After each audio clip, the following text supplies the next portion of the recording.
Ano aime ke aloha ya kakoa pau. Welcome to our March 2025 installment of Honua Scholars Dialogue.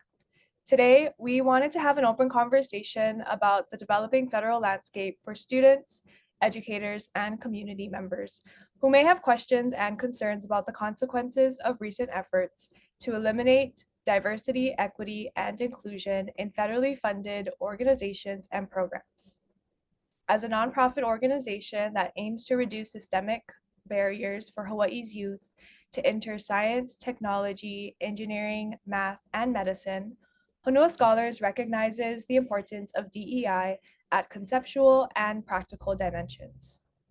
We also wanted to have this conversation now, given the consequences of anti-DEI mandates in national companies as well as local schools.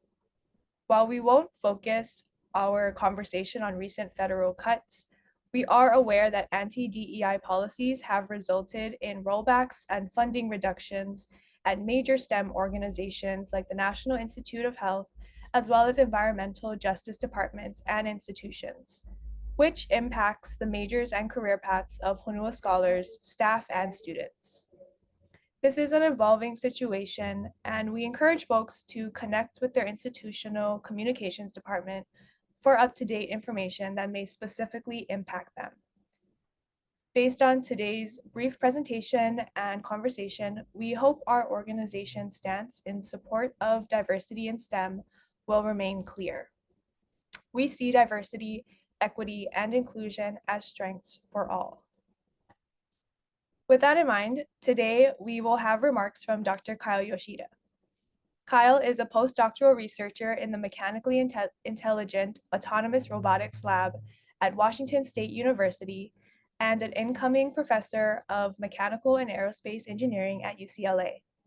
He received his master's and PhD in mechanical engineering at Stanford University and his bachelor's degree in bioengineering with an African Studies minor at Harvard University. His work spans haptics, robotics, and human-robot interfaces.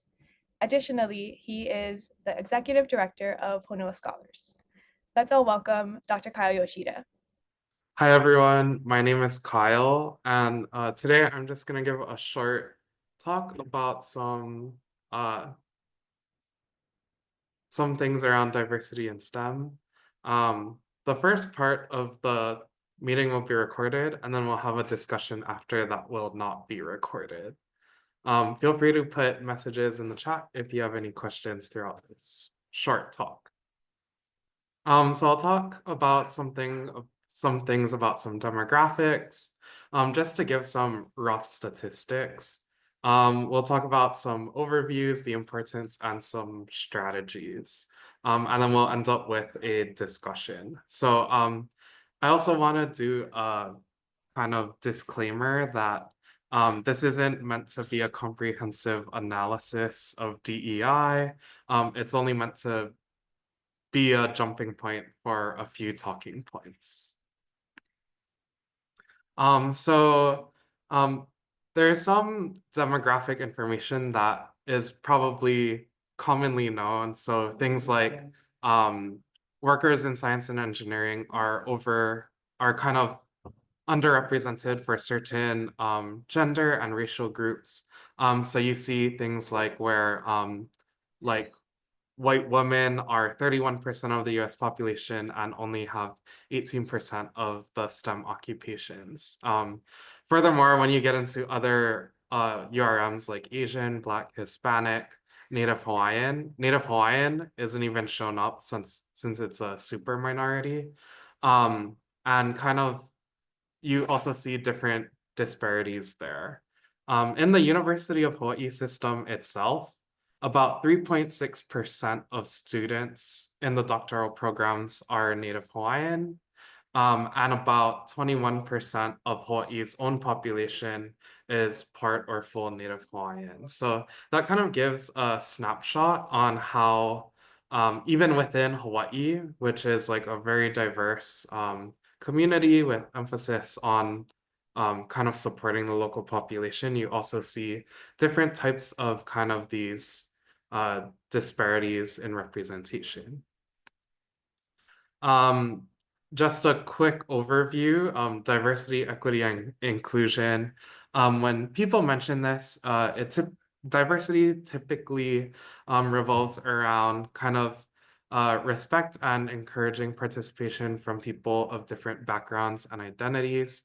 Inclusion are actions and behaviors to make sure people feel welcomed and have belonging.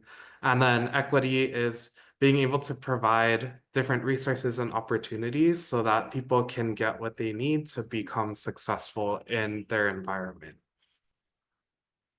And the importance of having those principles in STEM specifically comes from leads into a few reasons. So the first is that DEI supports general innovation and spurs industry.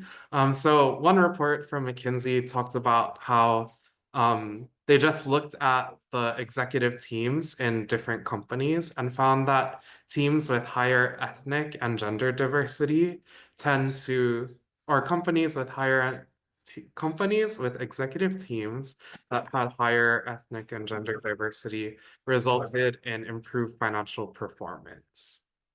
DEI can also boost scientific impact. There's also relationships with improved health and tech outcomes where you're bringing people in from these different communities and including them in different research and studies that contribute to innovation and knowledge. Another importance is that it creates these learning environments with improved empathy and greater critical thinking skills. So I wanted to talk about a few examples from my own research. The first is that I have an apple. So one of our research topics is in apple picking and creating new grippers and systems that aid in picking apples.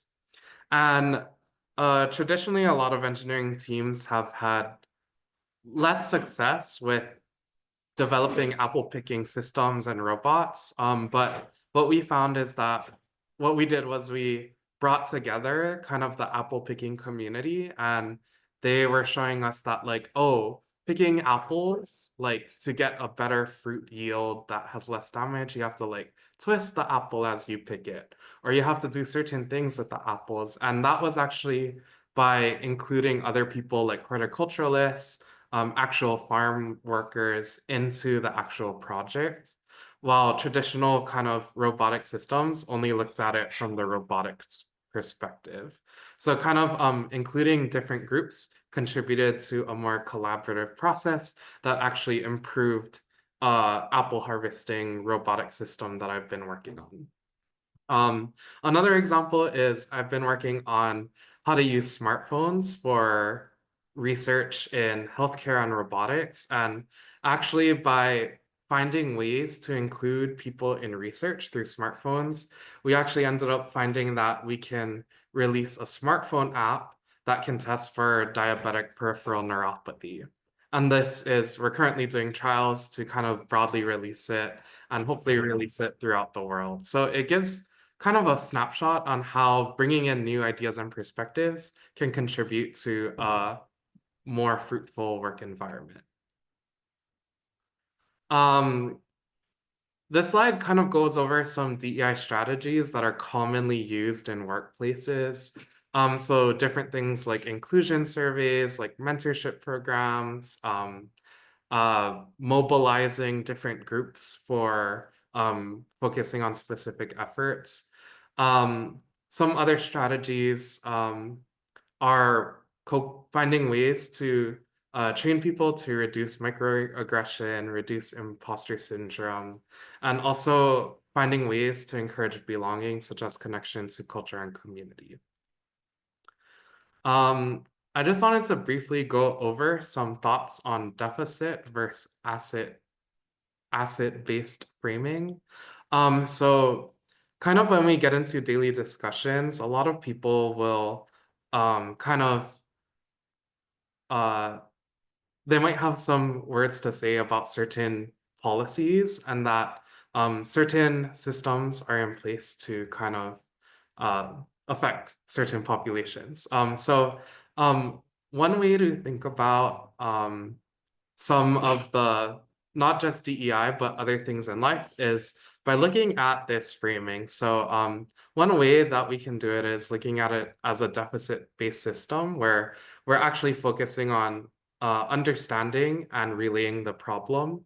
Like one example is first generation college students might face higher dropout rates because they lack financial and support systems. Um, but in addition to that, and looking at what that problem is and why we should do something about it, there's also like first generation college students demonstrate strong adaptability, resourcefulness, and perseverance, which can benefit teams and projects. And kind of combining that, we can create new phrasing around issues like, despite having higher dropout rates, they demonstrate these skills and that can contribute to excellence in academic spaces. So oftentimes when we're working on a team and maybe you're bringing in someone on an engineering team or a research project or even like a group project at school, sometimes you might hear these microaggressions or people saying things about other teammates or classmates, but we also have to focus on the values and skills and experience that they do bring and actually welcome and include that into the conversation. Um, I won't give too many thoughts on that because I want to leave it open up for all of you to think about. So closing thoughts. I was gonna play this video, but I think it'll create issues. But there was this really cool video. I'll just talk about it. So how language affects how we see color. There's one tribe that actually doesn't have a word for the color blue. And this is kind of a population of people in Africa. And what happens is that when they were given different tests and experiments where they had a bunch of different colors on a wheel, they found that this population wasn't able to distinguish between blue and green. But in a British population or some other demographic group, they found that they could distinguish it. Um, and what this showed was that the language of the people actually influenced how they saw color. So some cultures actually are missing words describing certain colors, and that actually affects how they see these colors in real life. So similarly, that main theory is, we'll see if we can get this to go. So that main theory actually comes from a linguistic kind of hypothesis called linguistic relativity. And it's that the structure and vocabulary of a language can influence the way speakers perceive and understand the world. So kind of bringing in different ways that different cultures have words around different objects, it actually influences some of the thought that we produce from those experiences. So for instance, in uh, Olelo, Hawaii, there's like hundreds of words for the name of rain and wind. And it's because you have all of these specific kind of meanings behind it.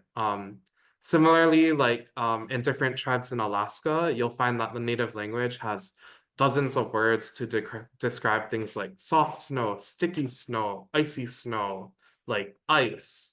And like in kind of in our more modern English language, we just say snow. And kind of having those different terms relates to how observant they were about their surroundings and influences how they also began using snow and continue to use snow, whether to build structures or like to do kind of fun activities. The other term that I'm going to throw out with not much explanation is cultural cognition. And similarly to language, one's culture can also influence the way that people interpret, process, and apply their beliefs and attitudes. So I threw up some discussion, things to think about, and kind of as you go through your day or even later in this meeting, you can just go on and maybe internalize and think about different ways that DEI has impacted you. How can you go around and face new obstacles and continue in your academic path? I also put a slide with some references. I'll put all of these slides available on the dialogue discussion website too. But yeah, thank you for listening. And I'll stop the recording now and we'll have a short discussion. I can't.